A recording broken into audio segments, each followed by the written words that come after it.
నమస్తే. తెలంగాణలో కాంగ్రెస్ పార్టీ పెండింగ్లో ఉన్నటువంటి ముఖ్యంగా ఎమ్మెల్యే కోట ఎమ్మెల్సీల పైన ఎవరికి కేటాయిస్తుంది, సో ఎవరి అభ్యర్థిత్వాన్ని ఖరారు చేస్తుందన్నటువంటి ఏవైతే ఆ సందిగ్ధతలో ఉందో దానికి నిన్ననే తెరదింపడం జరిగింది. దాంట్లో భాగంగా ముఖ్యంగా విజయశాంతికి ఎమ్మెల్సీ పదవి ఎందుకు ఇవ్వడం అన్నటువంటి బలంగా కాంగ్రెస్ పార్టీలో ఆరోపణలు వినిపిస్తున్నటువంటి సందర్భం.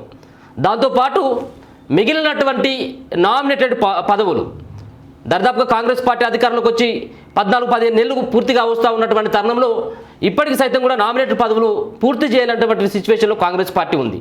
దీనిపైనే కొత్తగా వచ్చినటువంటి కాంగ్రెస్ పార్టీ రాష్ట్ర వ్యవహారాల ఇన్ఛార్జిగా వచ్చినటువంటి మీనాక్షి నటరాజన్ గారు దీనిపైన కూడా ప్రత్యేకమైనటువంటి ఫోకస్ పెట్టినట్టుగా తెలుస్తూ ఉంది. అతి త్వరలో నామినేటెడ్ పోస్టులు కూడా వీటిని ఫిల్ చేయాలని చెప్పేసి ఇప్పటికే పీసీసీకి ఆదేశాలు ఇచ్చినట్టుగా తెలుస్తూ ఉన్నది. సో వీటన్నిటి గురించి ఒకసారి మాట్లాడేటువంటి ప్రయత్నం చేద్దాం. మనతో పాటు ఓయూ నేత అలాగే కాంగ్రెస్ పార్టీ అధికార ప్రతినిధి అయినటువంటి చెనగాని దయాకర్ ఉంది. అన్న నమస్తే. సో ముఖ్యంగా ఎమ్మెల్సీకి సంబంధించినటువంటి దాంట్లో విజయశాంతికి ఇవ్వడం ఏంటి అన్నటువంటిది ప్రధానంగా కాంగ్రెస్ పార్టీలో ఉన్నటువంటి ముఖ్యంగా చాలా ఏళ్ళుగా పనిచేస్తున్నటువంటి బీసీ వాదులంతా కూడా వ్యతిరేకిస్తూ ఉన్నారు. సో మేము ఇన్ని రోజులుగా కనీసం కూడా మాట్లాడినటువంటి విజయశాంతికి ఇవ్వడం ఏంటి, మేము ఎన్ని రోజుల బట్టి కాంగ్రెస్ పార్టీకి 20 ఏళ్ళుగా మేము ఉన్నాము, కానీ ఇప్పుడు అనూహ్యంగా విజయశాంతి పేరు ఖరారు చేయడం పట్ల కొంత కాంగ్రెస్ పార్టీలో అలజడిగా వస్తున్నటువంటి మాట. సో దీన్ని ఎట్లా చూస్తారన్న మీరు? విజయశాంతి గారికి ఎమ్మెల్సీ ప్రకటన వెనుక కాంగ్రెస్ పార్టీ అధిష్టానం ఒక బీసీ కోణంలో ఒక బీసీ మహిళ ఉండాలనే ఆలోచనతోనే ఆమెకి ఇవ్వడం జరిగింది. విజయశాంతి గారు కూడా ఇవాళ తెలంగాణ ఉద్యమం కాంచి కూడా తెలంగాణ ఉద్యమంలో తెలంగాణ ఏర్పాటులో కూడా ఆమె కీలక పాత్ర పోషించింది. కాబట్టి గతంలో 2014లోనే కాంగ్రెస్ పార్టీతో పనిచేసి ఈ తెలంగాణలో కాంగ్రెస్ పార్టీ అధికారంలో రావడానికి ఆమె కృషి చేసినటువంటి విషయం అందరికి తెలిసినటువంటి విషయం. కాబట్టి గతంలో ఆమెకు 2018లోనే ఆమెకు మనం ఎమ్మెల్సీ వాళ్ళని అధిష్టానం కూడా ఒక ఆలోచన చేసింది. కాబట్టి దాన్ని ఆమె గుర్తు చేసి పార్టీ కూడా ఒక సోషల్ జస్టిస్ కోణంలో ఒక సామాజిక న్యాయ కోణంలో ఒక బీసీ మహిళని పెడితే బాగుంటుందనే ఈక్వేషన్లో ఇటు సినీ గ్లామరు అట్లా ఉన్నటువంటి ఉద్యమ నేపథ్యం ఉన్నటువంటి రెండు తెలంగాణ ఉద్యమం ఇటు సినీ గ్లామర్ కొంత ప్రజల దగ్గరికి వెళ్ళడానికి కూడా బాగుంటుంది, ఒక మహిళల్లో ఒక పెద్ద ఫిగర్ ఉంటే బాగుంటుందనే అన్ని కోణాల్లో ఆలోచించే విజయశాంతి గారిని ఇవాళ ఎమ్మెల్సీ ఏర్పాటు ఇవ్వడం జరిగింది. కాబట్టి ఆమె ఎక్కడ కూడా కాదు, ఆమె కాంగ్రెస్ పార్టీ కోసం పనిచేసి రాహుల్ గాంధీ ప్రధానమంత్రిని చేయాలనే ఒక ఆలోచనతోనే ఆమె ఒక దృఢంగా ఉంది. ఈ కాంగ్రెస్ పార్టీ ద్వారానే తెలంగాణలోగా దేశంలో సామాజిక న్యాయం జరుగుతుంది, అన్ని కులాలకు న్యాయం జరుగుతూ ఉంది, సోషల్ జస్టిస్ ఉంటుందని బలంగా నమ్మినటువంటి విజయశాంతి గారిని ఈరోజు పార్టీ హక్కున చేర్చుకుంది. అంటే కాంగ్రెస్ పార్టీ అంటేనే ఒక సామాజిక న్యాయానికి ఒక ప్రతీకగా ఉన్నటువంటి పరిస్థితి. ఇవాళ అద్దంకి దయాకర్ అయినా లేకపోతే శంకర్ నాయక్ డీసీసీ ప్రెసిడెంట్ అయినా వీళ్ళందరినీ కూడా ఒక సోషల్ జస్టిస్లో ఒక ఎస్సీ ఒక ఎస్టీ ఒక బీసీ అంటే 3 ఈక్వేషన్ తీసుకొని పార్టీ ఆలోచన చేసింది. కాబట్టి ఇప్పుడే మనం తెలంగాణలో కూడా ఒక కులగణన చేసినటువంటి నేపథ్యంలో ఒక సోషల్ జస్టిస్ సామాజిక న్యాయానికి పెద్దపీట వేసి ఇలా అన్ని రాజకీయ పార్టీలు కూడా కాంగ్రెస్ పార్టీ నుండి ఒక స్ఫూర్తి పొందేలా కాంగ్రెస్ పార్టీని చూసి నేర్చుకోలే.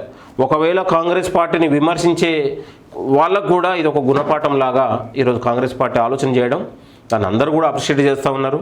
ఇలా విజయశాంతి గారైనా అద్దంకి అయినా లేకపోతే శంకర్ నాయక్ అయినా వీళ్ళందరూ కూడా కాంగ్రెస్ పార్టీ కోసం పనిచేసిన వాళ్ళు, నిబద్ధత కానీ క్రమశిక్షణ కానీ విధేయత కానీ ఇవన్నీ కోణంలో ఆలోచించే పార్టీ పెద్దపీట వేసింది.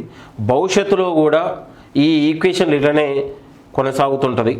సామాజిక న్యాయానికి పెద్దపీట వేయాలని అన్నీ ఉన్నటువంటి కులాల కలయికతో పాటు అన్ని కులాలకు కూడా ఒక రాజ్యాధికారం ఇవ్వాలి, అన్ని కులాలకు ఒక చట్టసభలో ఒక చైతన్యం ఇవ్వాలనే ఆలోచన మొదటి నుంచి రాహుల్ గారికి ఉంది, ఇక్కడ ఉన్నటువంటి రాష్ట్ర నాయకత్వానికి ఉంది. ఇవాళ ముఖ్యమంత్రి గారు కూడా ఈ ఈక్వేషన్తో ముందుకెళ్తా ఉన్నారు. కాబట్టి మనం అన్వయంగా ఈ సోషల్ జస్టిస్కు సామాజిక న్యాయానికి పెద్దపీట వేయడం జరిగింది. సో పెండింగ్లో ఉన్నటువంటి నామినేటెడ్ పోస్టులో సో ఈ విధమైనటువంటి సమీకరణాలని కాంగ్రెస్ పార్టీ అధిష్టానం దృష్టిలో పెట్టుకుంటుందా? సో చాలామంది ఇప్పటికే కాంగ్రెస్ పార్టీలో ఉన్నటువంటి నామినేటెడ్ పోస్టులు కొన్ని 30 దాకా ఫిల్ చేసినట్టుగా ఉంది. దాంట్లో ఎక్కువగా ఏదైతే ఓసీలకే కేటాయించినట్టుగా తెలుస్తుంది. సో ఇప్పుడు కేటాయించేటువంటి పదవుల్లో బీసీలకు అలాగే ఎస్సీలకు కానీ మరో పక్కన ఎస్టీలకు కానీ. సో ఈ విధమైనటువంటి సమీకరణలు వర్తిస్తుంది. కేవలం 3 ఉన్నాయి కాబట్టి 3 ఎమ్మెల్సీలను ఫిల్ చేసి మళ్ళీ దీంట్లో మళ్ళీ వాళ్ళ ఓసీ వాళ్ళే ఎక్కువగా పదవులు ఎత్తుకుపోయేటువంటి అవకాశం ఏమైనా ఉంటుందంటవా? పార్టీ కోసం పనిచేసిన వాళ్ళకు పార్టీ ఒక పదవి ఇస్తున్నా లేకపోతే ఒక చైర్మన్ ఇస్తున్నా దాని అనుకున్నటువంటి నేపథ్యం కానీ వాళ్ళు చేసినటువంటి సాక్రిఫై కానీ గతంలో ఒక 10 ఏళ్ల పాటు పార్టీ కోసం కానీ పనిచేసిన కానీ విధేయత కానీ సామాజిక న్యాయం కానీ ఇవన్నీ కోణాల్లో చూసే పార్టీ అవకాశం ఇస్తే తప్ప కళ్ళు మూసుకొని లేకపోతే వేరేలాగా అట్లా ఉండదు. ఇక్కడ కాంగ్రెస్ పార్టీ అంటేనే ఇవాళ గతంలో 30 మందికి ఇచ్చినా కూడా ఆడుకోరు ఉన్నటువంటి కాంగ్రెస్ పార్టీ కోసం పనిచేసిన వాళ్ళకి ఇచ్చింది.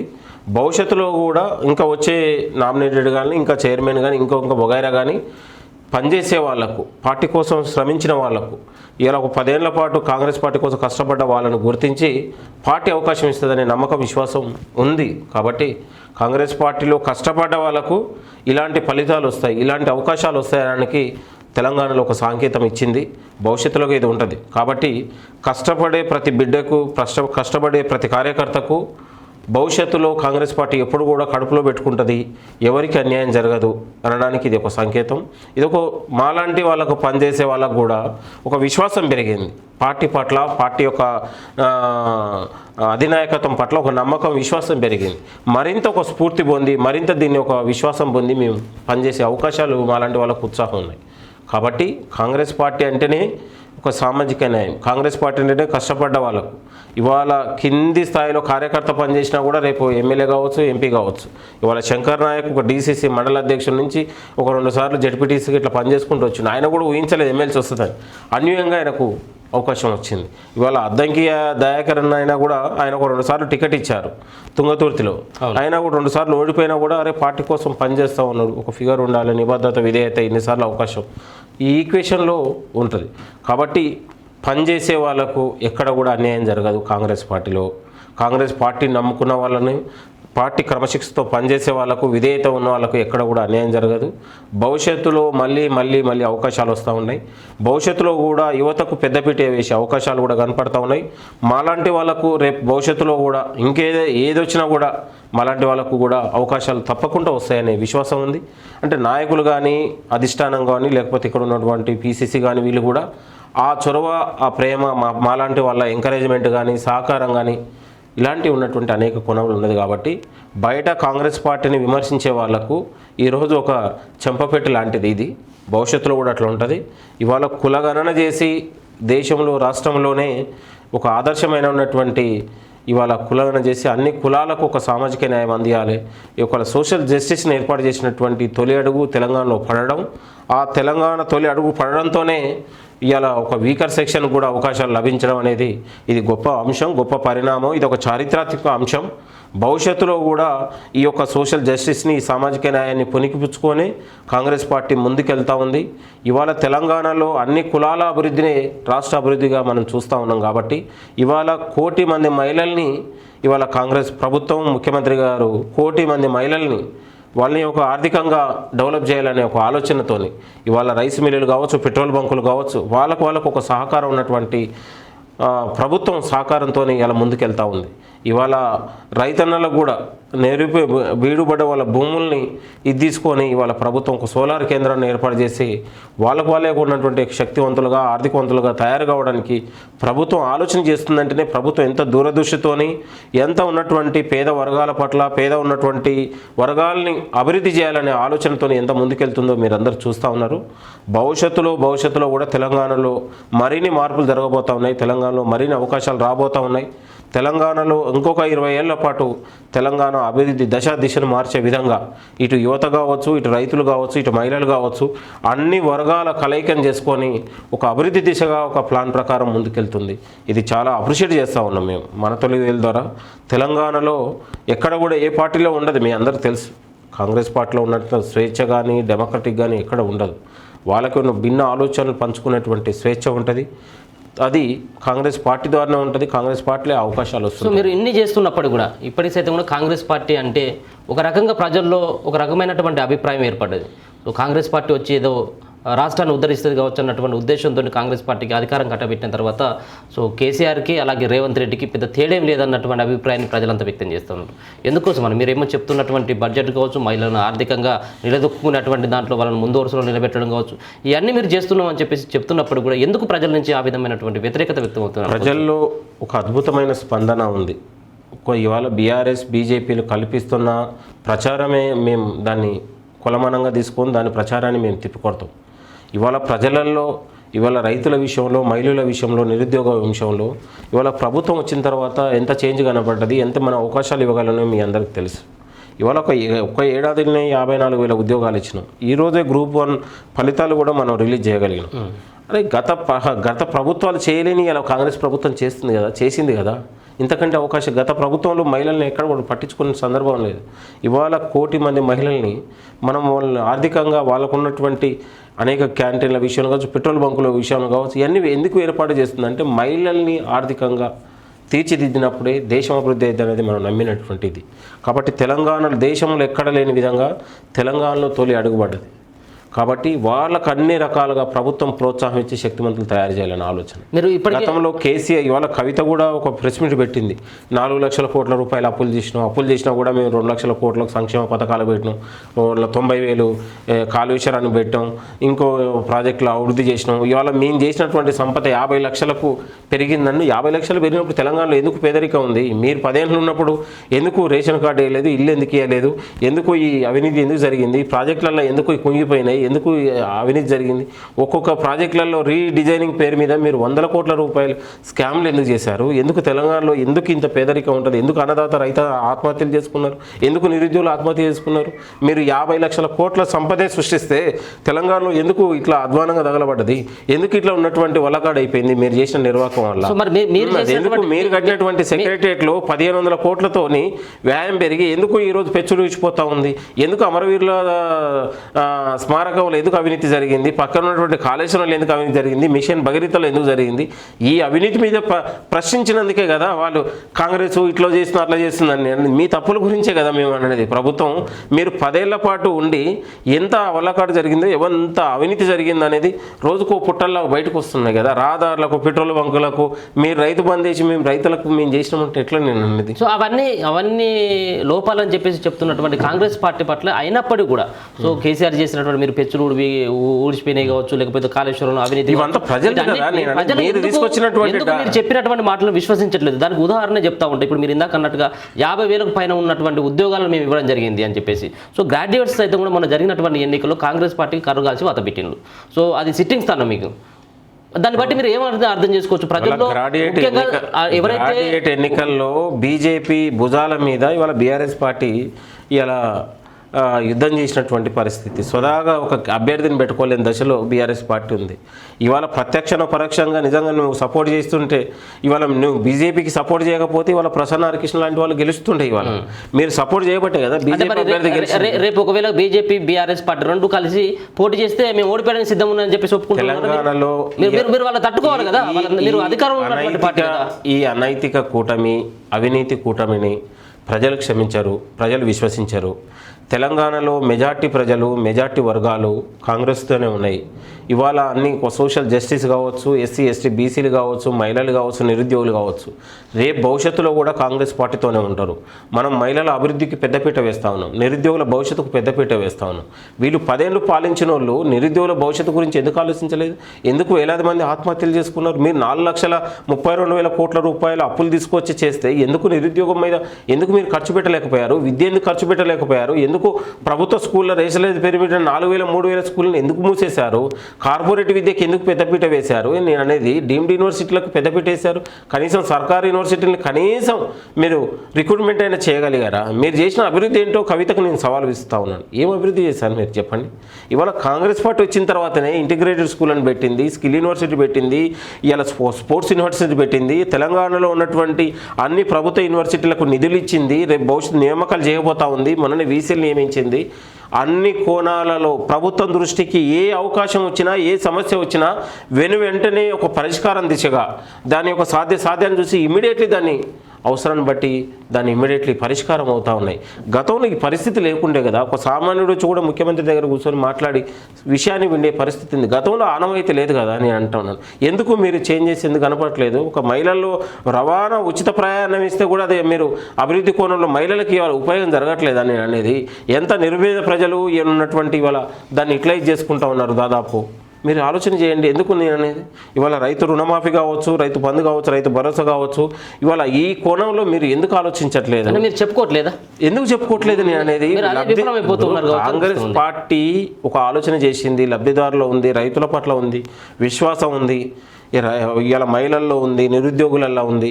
ఒక్క గ్రాడ్యుయేట్ ఎన్నికల్లో ఓడిపోగానే కాంగ్రెస్ ప్రభుత్వం మీద వ్యతిరేకత వచ్చింది అనుకుంటే ఎట్లా? నేను ఆయన గెలిచింది ఎంత? 6,000 ఓట్లతో గెలిచిందని కాదు, ఎంత నేను అనేది బీఆర్ఎస్ బీజేపీ అన్నటువంటి ఆడినటువంటి ఒక డ్రామా అది. దాని ద్వారా ఏదో పెద్ద తెలంగాణలో బీజేపీ అధికారంకి వస్తుంది, బీఆర్ఎస్ బీజేపీ కూటమి ఏమవుతుంది? ఏమి కాదు. తెలంగాణలో భవిష్యత్తులో ఇంకో 100 ఏళ్ళైనా కూడా ఇక్కడ ఉన్నటువంటి బీజేపీ అధికారంకి వచ్చే సవాలే లేదు. మీరు రాసిపెట్టుకోండి. ఇవాళ కాంగ్రెస్ క్షేత్రస్థాయి నుంచి, గ్రామీణ స్థాయి నుంచి ఇవాళ ఢిల్లీ వరకు చాలా బలమైనటువంటి పార్టీ. గ్రామాన కమిటీలతోని నాయకత్వ పరంగా, కార్యకర్తల పరంగా బలమైనటువంటి పార్టీ కాంగ్రెస్ పార్టీ.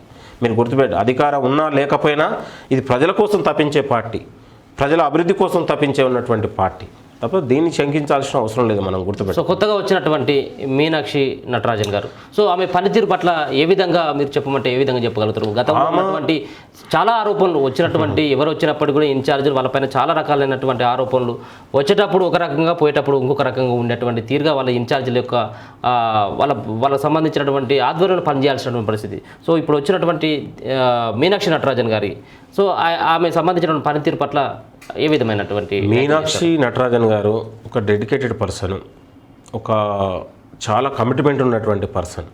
ఆమె ఒక యూత్ కాంగ్రెస్గా, ఎన్ఎస్యూగా పనిచేసినటువంటి ఒక సాదాసీదా ఉన్నటువంటి మహిళ. ఆమెకు ఎక్కడ కూడా సొంత ఆస్తులు లేవు, ఆమెకు వేరే ఎక్కడ లేదు.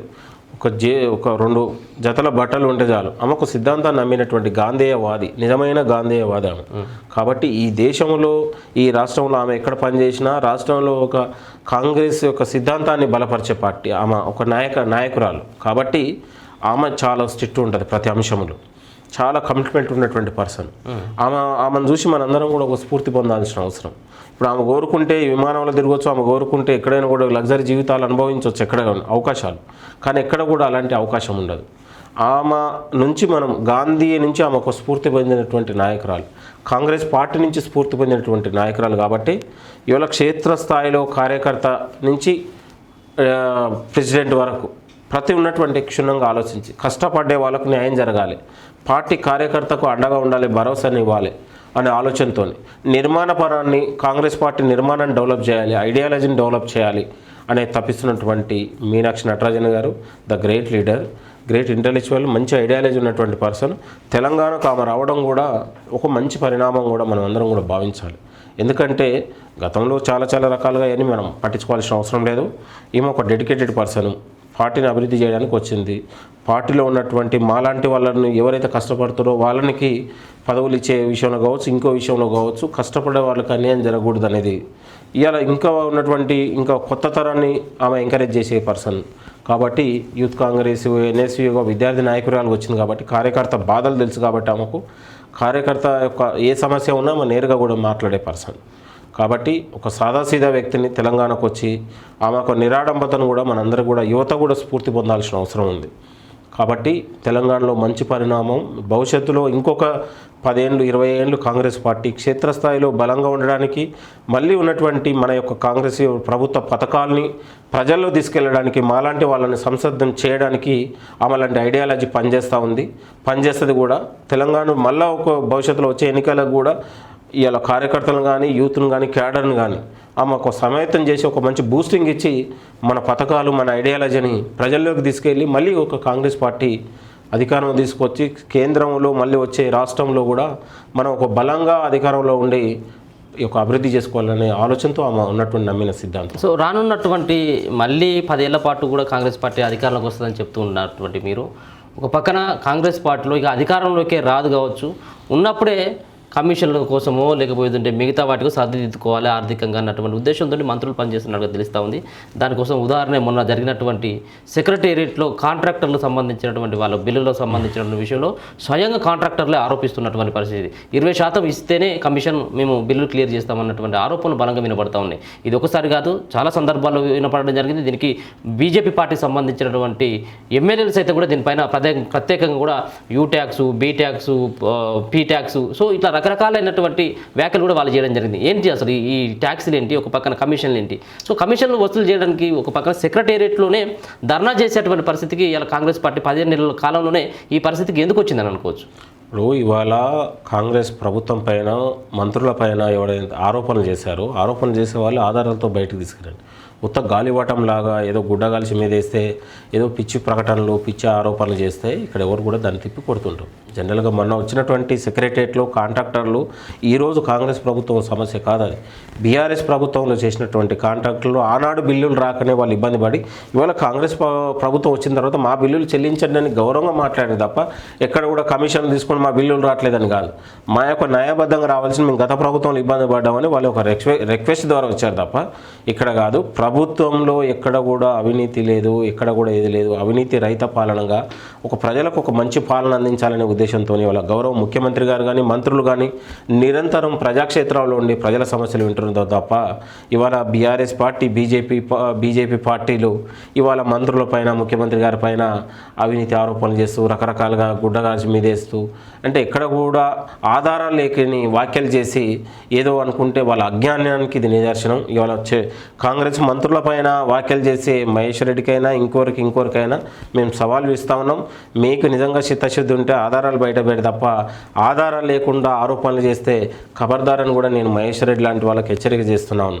ఇవాళ కాంగ్రెస్ ప్రభుత్వం కార్యకర్తలు ఉన్నటువంటి ఇవాళ రాష్ట్ర ప్రజలు కోరుకొని ఇవాళ కాంగ్రెస్ ప్రభుత్వాన్ని తెచ్చుకున్నారు. ఎక్కడా కూడా క్షేత్రస్థాయిలో ప్రతి అవకాశం ఉన్నా ఇవాళ 7 లక్షల కోట్ల రూపాయలు అప్పులు చేసిపోతే ఇవాళ రాష్ట్రం పునర్నిర్మాణం వైపు అనేక సవాళ్ళను ఎదుర్కొని ఇవాళ ముందుకు సాగుతున్నటువంటి పరిస్థితి.